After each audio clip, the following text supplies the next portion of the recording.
ఎకరాలు నష్టం జరిగింది? మొత్తం మనకు కాశీనాయన మండలంలో మొత్తం బనానా 2 వెరైటీలు సాగు చేస్తాం. ఒకటి G9, ఇంకో పచ్చరటి, ఇంకొకటి సుగంధాలు. 2 కలిపి దగ్గర దగ్గర 3200 ఎకరాలు మనకు సాగులో ఉంది.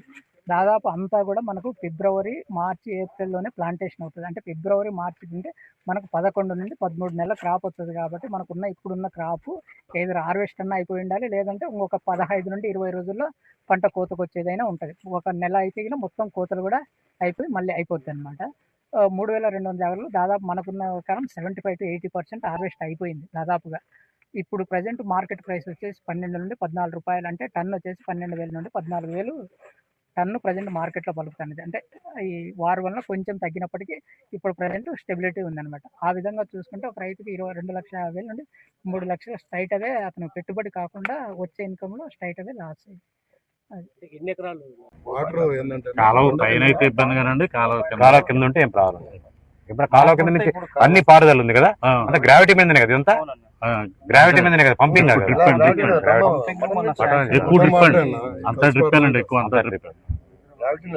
డ్రిప్ ఎంత ఖర్చు వస్తుందా పర్ ఎకరాకి? అది సబ్సిడీ ఉంది కదా 90%. ఎకరానికి 15,000 లోపు. మామూలు ఏరియా అదర్స్ మామూలుగా 90%. 10,000 ఖర్చు వస్తుంది. 15,000 వస్తుంది, 50% సబ్సిడీ వస్తాయి. చిన్న రైతు అయితే కొంచెం తక్కువ అవుతుంది అంతే కదండి. సరేనా. రోజు కాశీనాయన మండలం సావిశెట్టిపల్లె విలేజ్ అండ్ విటుకులపాడు విలేజ్ మనం సందర్శించడం జరిగింది. ఈ అకాల వర్షాల వలన ఈ యొక్క అరటి తోటలు ఈ 2 గ్రామాలలో విపరీతంగా లాస్ జరిగింది ప్రతి రైతు సోదరుడికి కూడా.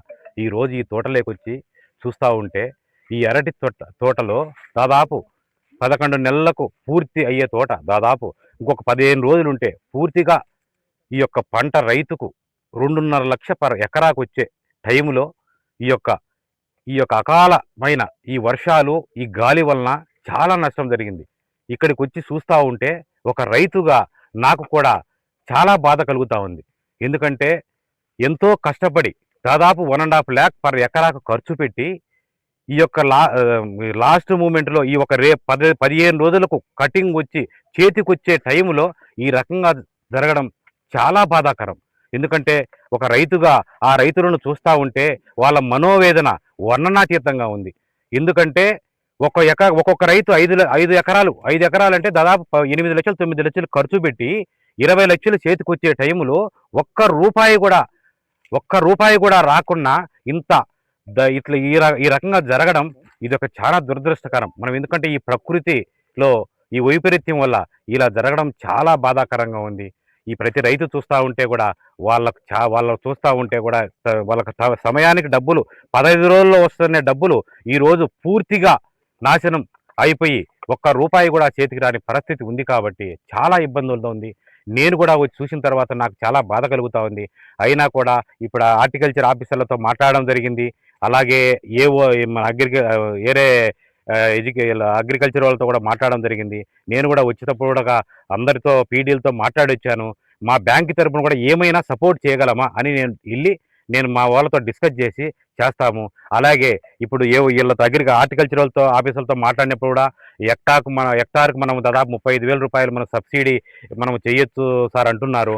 అది కూడా మేము తప్పకుండా నేను పరిశీలించి అది ఒక మేలు చేకూరేదానికి ప్రజలకు నేను ఖచ్చితంగా కలెక్టర్ గారి దృష్టికి కానీ ప్రభుత్వం దృష్టికి తీసుకెళ్ళి రైతు సోదరులను అది అంతా ఆదుకోలేకపోయినా కొంత ఆదుకొని వాళ్ళకు హ్యాపీనెస్, వాళ్ళకు సంతోషం కలిగేటట్టుగా చేయాలని నేను తప్పకుండా ట్రై చేస్తాను. ఖచ్చితంగా ఈ 2 విలేజ్ల్లో మేజర్గా డ్యామేజ్ జరిగి ఉండదు. ఎందుకంటే నాకు తెలిసి 100 ప్రాథమికంగా వాళ్ళు చేస్తామంటున్నారు, కానీ అగ్రికల్చర్ ప్రాథమికంగా చూసినా కానీ ఇక్కడ ఏమాత్రము 1% కూడా లేకుండా 100% కూడా ఇక్కడ పూర్తిగా నేలమట్టమైన పరిస్థితి. ప్రతి ఒక్క అరటి చెట్లు అంటే గెలలుగా అంటే 15 రోజులకు వచ్చే పంట ఈరోజు ఒకేసారి ఒకటే రోజులో 1 గంటలోనే పంట అంతా నాశనం కావడం జరిగింది. అందువలన ప్రజలకు ఇది చూస్తానే మాకు కూడా చాలా బాధ కలిగింది.